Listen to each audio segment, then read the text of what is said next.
Danilo desak Juve kembali ke jalur kemenangan usai ditahan Nantes.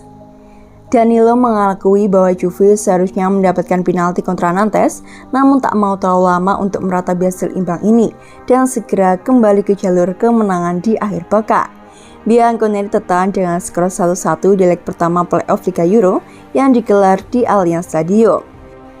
Setelah gol di Vlahovic pada menit ke-13, dibalas oleh Ludovic Blas pada menit ke-60. Ada insiden di penghujung laga ketika pemain Nantes melakukan handsball untuk mencetak bola yang ditandukkan Manuel Locatelli masuk ke gawang. Namun wasit tak menghadiahkan penalti meski telah menengok kepada VAR. Danilo menyebut bahwa itu memang seharusnya penalti, namun juga menyadari bahwa Juve kehilangan intensitas di tengah pertandingan yang membuat tim lawan mampu menciptakan gol penyeimbang.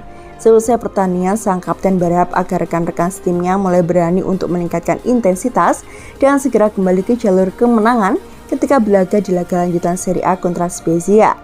Kami harus mengevaluasi permainan secara keseluruhan. Ini bukanlah periode yang mudah untuk Juve. Saya tidak akan menyangkal bahwa saya pikir itu adalah penalti yang jelas dan itu saja. Namun kami harus mengingat bahwa itu ada di tangan kami.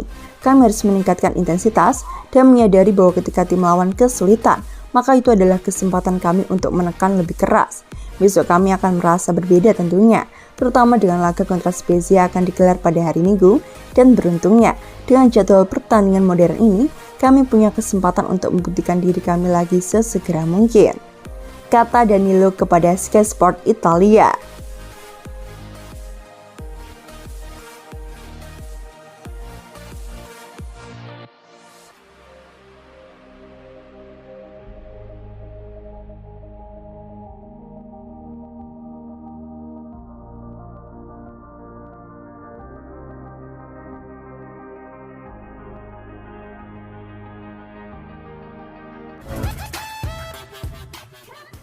Nasib sudah ditentukan, Juve sepakat jual Denis Zakaria ke Chelsea.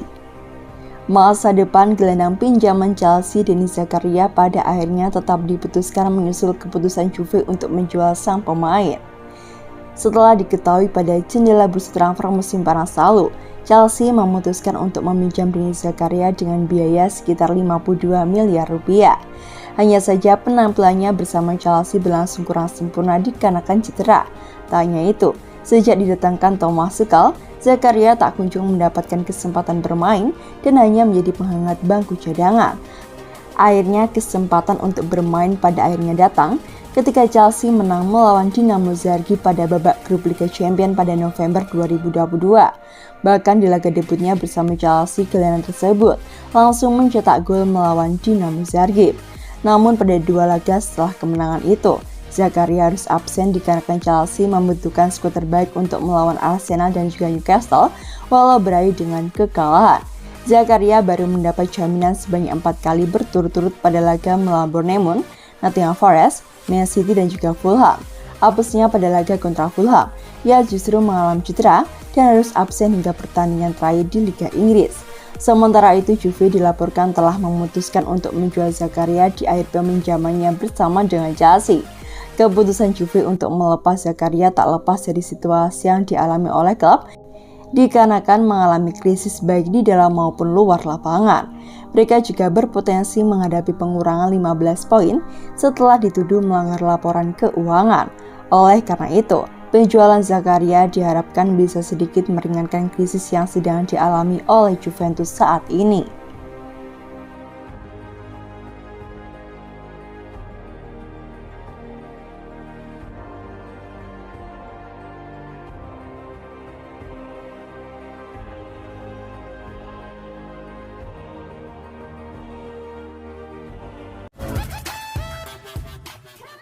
Francesco Calvo, Juve tak takut dengan larangan bermain di Eropa. Sebuah pernyataan menantang diucapkan oleh si football official baru Juventus. Adalah Francesco Calvo mengatakan, ia tak takut jika Bianconeri dilarang bermain di kompetisi Eropa. Ia baru ditunjuk oleh direksi Juve pada bulan Januari, hanya beberapa hari setelah Bianconeri dijatuhi hukuman 15 poin. Pria tersebut termasuk gerbong dari manajemen terbaru menggantikan Andrea Agnelli dan kolega. Sebagaimana diketahui, Juve mendapati hukuman menyusul investigasi atas pelanggaran keuangan dari kesepakatan transfer di masa lalu. Hal itu membuat manajemen lalu seperti Agnelli dan mantan direktur olahraga Fabio Paratici dijatuhi hukuman. Sementara tim asuhan Allegri bertujuan untuk melawan balik di lapangan. Ada spekulasi mengatakan bahwa investigasi kedua dari UEFA dapat membuat Juve dilarang bermain di Eropa. Namun Calvo menegaskan bahwa Juve tak memiliki alasan untuk khawatir dengan badan sepak bola Eropa. Ia percaya bahwa situasi yang mendera Bianconeri masih berada dalam jangkauannya. Kami tak takut apa yang terjadi di Italia akan berdampak di Eropa, katanya yang dikutip Calcio Mercato. Kami terus berhubungan dengan UEFA, kami tak takut, dan proses di Italia belum berakhir. Bonucci dan kolega menghadapi perjuangan berat untuk lolos ke Liga Champions musim depan.